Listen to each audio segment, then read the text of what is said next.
your boy Down Low back for another reply. But before then, let's talk about something that's going on. And music is pretty much a slow day, man. So let's talk about the struggle. So the Justice Department came out with a report on the racial bias that's been going on in Ferguson and such, on how we're disproportionately going to jail for longer amounts of time. And no shit. I mean, but that's all over fucking America. That's not just in fucking Ferguson. And here's the thing that killed me about it, man, because the Justice Department has done this a number of times before in the past, and all that amounts to it is an apology from the damn police department saying, we'll never do it again, we'll change our ways. And how have shit changed? It's really just another bullshit game that they playing, man. But anyway, on to today's EP review, and it's to that G Unit, The Beast. Now, when you turn on this EP, man, you got first Ballin'. This song and the next song, which I've already made a review for, that I'm Grown, these joints represent everything that I love about G Unit, man.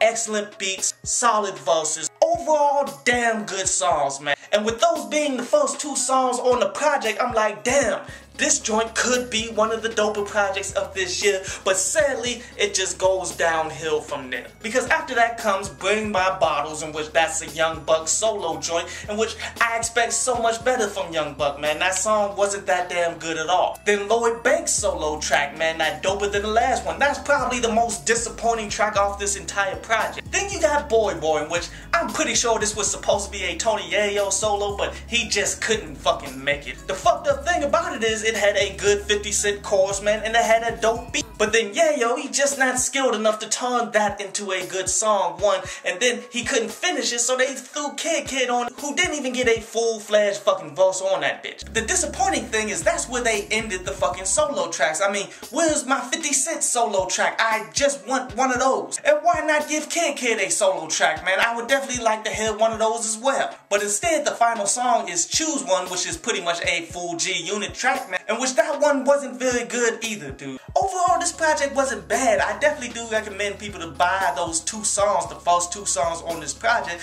but nothing much more than that, man. I honestly just give this a 7 out of 10. But anyway, on to today's article from downloadpass.com, and today's article is about how the customer's always right. And this is some bullshit that corporate America made up, and then sadly people tried to take it and make it like a philosophy of fucking business, when nah, man, it only works for them because they have businesses that's so big that people gonna continue to come back even after they get over on somebody. But not so much for smaller businesses and such, man, especially like studios and shit. Like, if you let your customers be always right, they always gonna come to tell you that the studio prices is too damn high and they being cheap even though they got the money to pay for studio time. See, that'll cripple your fucking business, and what's full of shit about it is these people wouldn't do that shit anywhere else but like a small black owned business type shit. Damn that customer always right shit until you get to the point where they're going to keep coming back, you feel me?